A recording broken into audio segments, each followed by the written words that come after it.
Bismillahirrahmanirrahim. Assalamualaikum warahmatullahi wabarakatuh. Bismillahi walhamdulillahil qail fi kitabih. A'udzu billahi minasyaitonir rajim. Khudh min amwalihim shadaqatan tutahhiruhum wa tuzakkihim biha wa shalli 'alaihim. Inna salataka sakanun lahum. Wallahu sami'un alim. Wa qala aydan innamas sadaqatu lil fuqara'i wal masakin wal 'amilina 'alaiha wal mu'allafati qulubuhum wa fir riqabi wal gharimina wa fi sabilillahi wa ibnis sabil ila akhir hadhil ayah.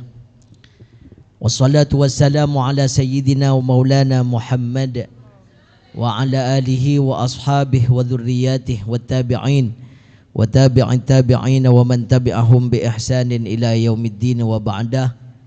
Hadratal muhtaramin, para alim, para ulama, para kiai, para ibu nyai, wabil khusus yang sama-sama kita muliakan, yaitu Nyai Hajjah Lailatul Qadariyah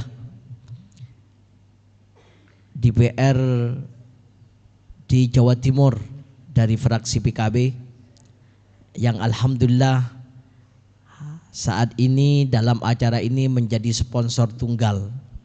Tepuk tangan untuk beliau. Terima kasih Ning Laila ngopeni lembaga sama dengan mengopeni PCNU-nya. Yang saya hormati Ketua Lazis NU PWNU Jawa Timur yang insya Allah masih dalam perjalanan. Yang saya hormati Ketua Lazis atau PC Lazis NU Kabupaten Lumajang, Saudara Mas Wahid, yang sebenarnya dulu terpaksa mau menjadi ketua Lazis karena di NU itu tidak boleh menolak, dan alhamdulillah beliau akhirnya dengan persetujuan istrinya mau menjadi ketua PC Lazisnu beserta seluruh jajarannya, baik dari tingkat PC maupun tingkat MWC. Seluruh pimpinan Banom yang hadir, alhamdulillah saya melihat ada beberapa Banom yang diundang saat ini dari Muslimat. Alhamdulillah ada Ning Kumi, ada Ning Bu Nyai Ani, alhamdulillah hadir. Dari Fatayat juga hadir, saya tidak melihat ketuanya, Mbak Afifah. Oh masih anu, tapi ada yang mewakili ya, alhamdulillah. Kemudian dari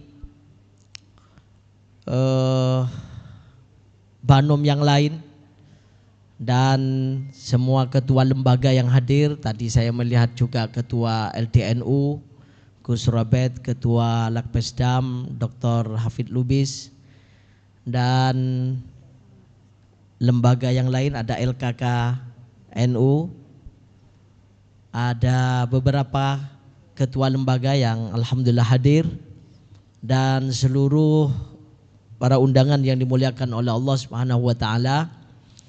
Pertama, atas nama Ketua PCNU, saya menyampaikan apresiasi yang luar biasa kepada teman-teman dari PC Lazis NU Lumajang yang telah berinisiasi mengadakan kegiatan ini, kegiatan Madrasah Amil. Kemudian saya juga sangat berterima kasih, kegiatan ini tentu disupport sepenuhnya oleh Ning Laila, sehingga kemudian bannernya ada dua katanya, yaitu sosialisasi ini gawinya Ning Laila ini. Kemudian nanti setelah beliau sambutan mungkin ya dan mengisi, kemudian bisa dicopot, bisa diganti bannernya, dan nanti judulnya sudah judul Madrasah Amil Lazis PCNU Lumajang. Sehingga saya tanya tadi kepada Mas Wahid, saya ini mau sambutan atas nama sosialisasi peran pendidikan pesantren dalam membangun masyarakat berkarakter, apa saya mau sambutan atas nama ketua PCNU yang akan bicara tentang Lazis? Katanya Mas Wahid, kedua-duanya Gus. Tanpa yang pertama ini tidak ada di sini ini Gus Lazis. Baik, saya tidak akan panjang lebar karena saya ditunggu manasik Arafah PCNU hari ini. Saya ingin bahwa dua kegiatan ini bisa berjalan dengan maksimal, bisa kemudian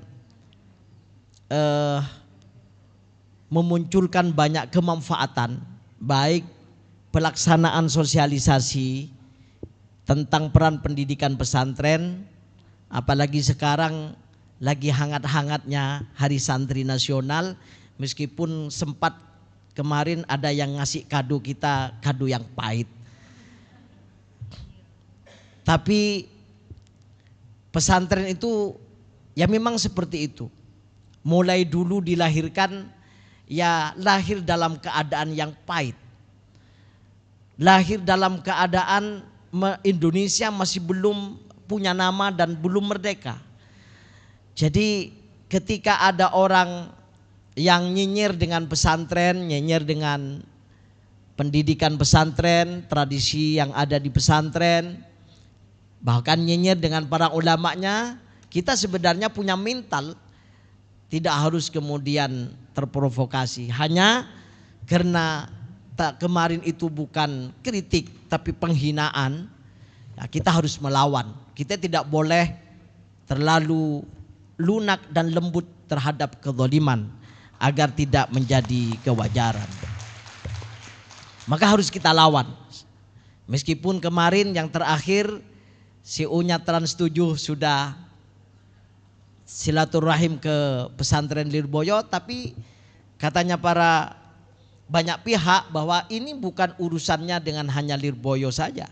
Ini adalah urusannya Trans7 bersama para ulama semuanya dan kepada dengan pesantren semuanya.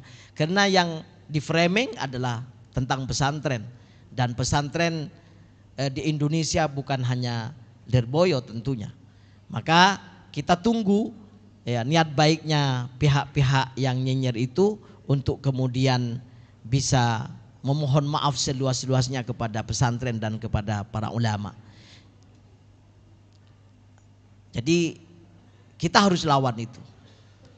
Yang selanjutnya tentang pendidikan pesantren dalam membangun masyarakat berkarakter, kita tegaskan bahwa tradisi pembelajaran yang ada di pesantren mulai dari keilmuannya, akhlaknya, dan tradisi-tradisi kepesantrenan itu bukan pesantren sebagai penganut paham feodalisme dan pengagum perbudakan, tapi pesantren dengan pendidikannya yang seperti itu ingin memastikan bahwa para santri memiliki akhlakul karimah, memiliki karakter yang islami, karakter yang sopan dan santun, karakter yang saat ini mulai pudar pada bangsa kita, bangsa Indonesia.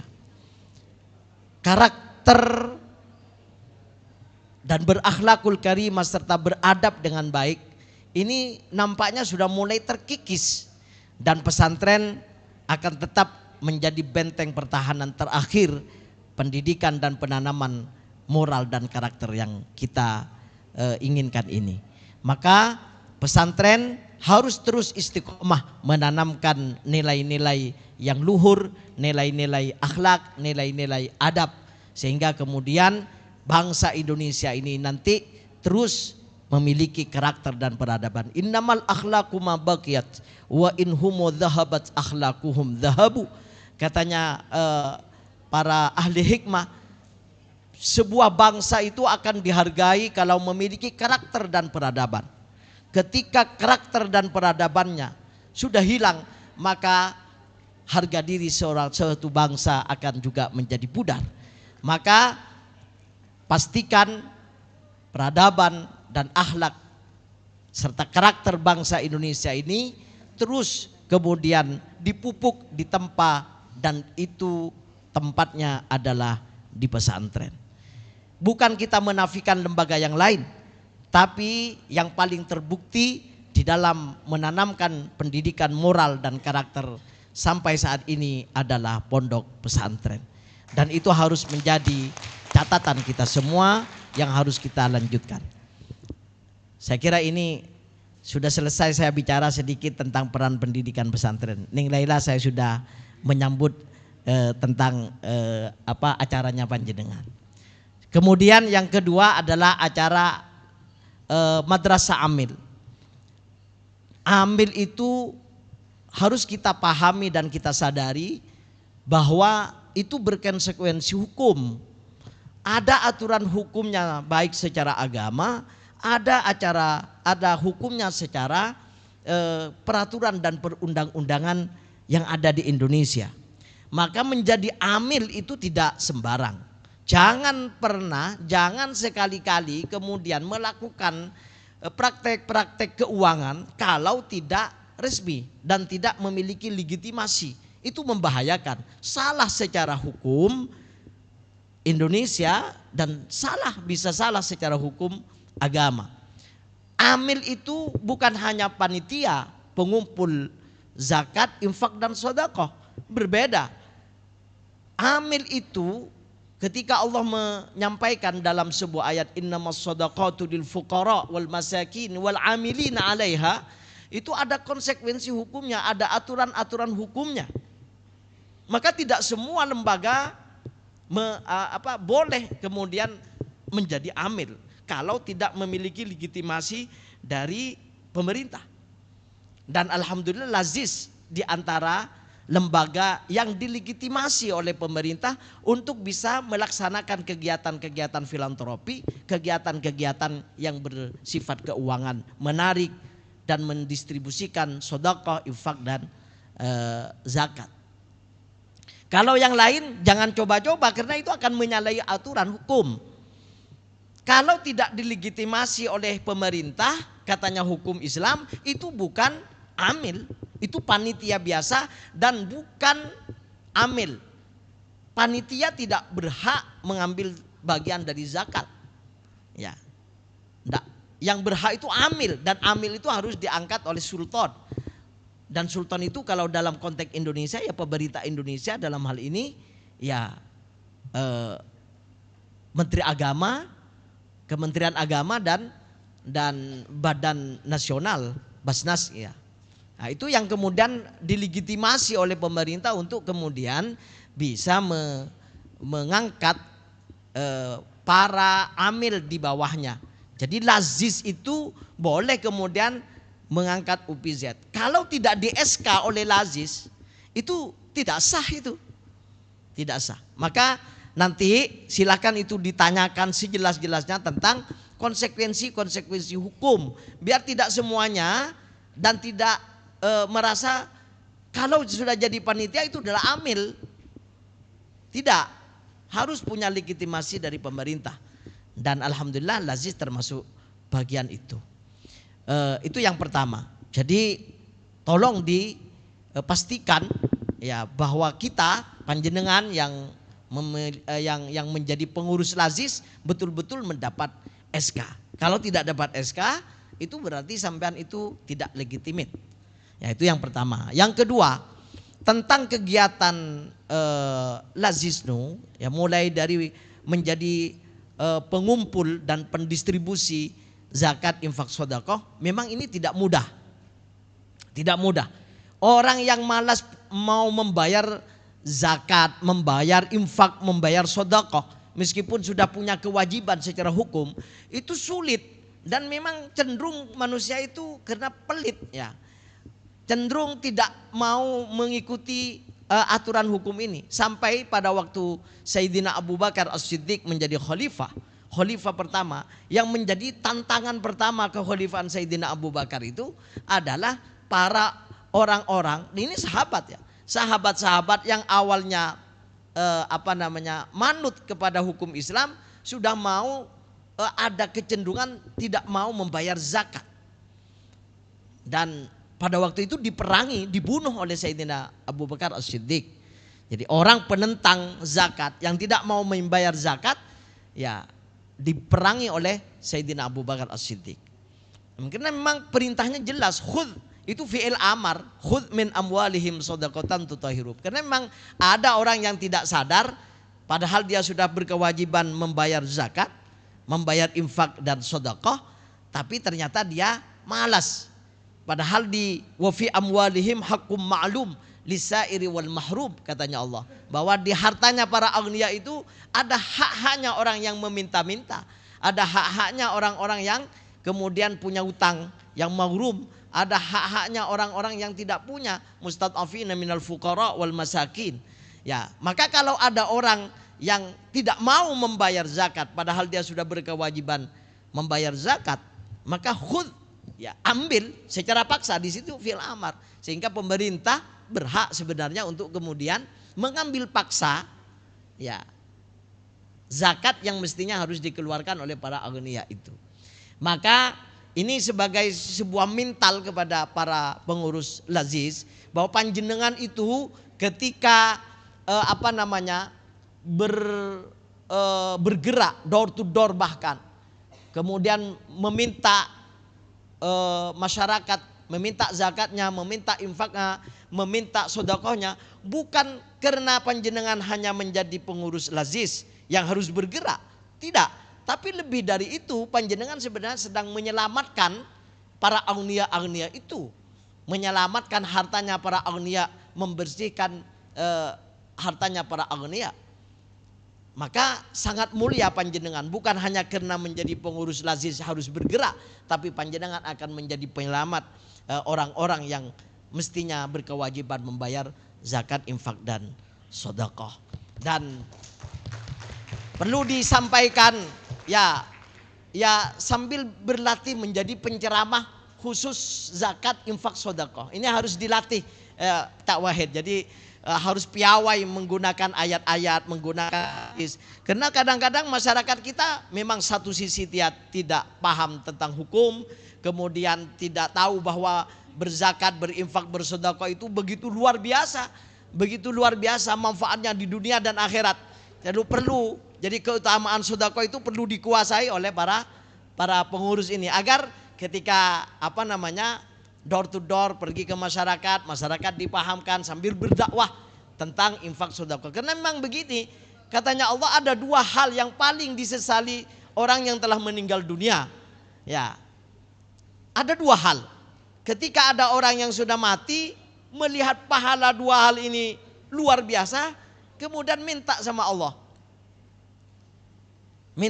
Allah untuk kemudian dikembalikan dan dihidupkan sekejap saja. Untuk apa? Untuk kemudian melaksanakan pembayaran sedekah. La as-saddaqanna wa akum minas shalihin. Saya kalau dikasih kesempatan kembali sekejap saja ya Allah, tanah yang 10 hektar saya punya itu saya akan sedekahkan semua. Ya, karena saking menyesalnya dia tidak sempat mensedekahkan, menginfakkan, menzakati hartanya. Ya. Jadi sedekah itu katanya para ulama adalah salah satu amal yang paling luar biasa manfaatnya di dunia dan akhirat. Orang yang rajin sedekah untuk di dunia, pertama dia itu akan ditambah rezekinya. Ini harus dikasih tahu ini ke masyarakat, jangan ditarik saja. Ya. Karena kalau ditarik saja ada omon-omonnya, ya, ada dakwanya, bisa jadi mereka enggak mau mengeluarkan zakat. Sampaikan bahwa zakat, sedekah, infak dan sedekah itu luar biasa. Pertama katanya Rasulullah, mana qasas malun min sedekatin, tidak akan pernah berkurang satu harta karena disedekahkan. Bahkan katanya Rasulullah bal yazdad, bal yazdad, bal yazdad. 3 kali lipat Rasulullah menyampaikan. 3 kali Rasulullah bal yazdad. Bahkan harta itu akan bertambah. Bal yazdad, bal yazdad. 3 kali. Intinya kalau lewat itu akan dilipatkan 3 kali. Nah, makanya harus harus apa ya? Harus marketingnya bagus gitu loh. Ya, tolong diajari marketing Mas Wahid ya. Jadi biasanya orang tidak mau zakat, tidak mau infak, tidak mau sedekah.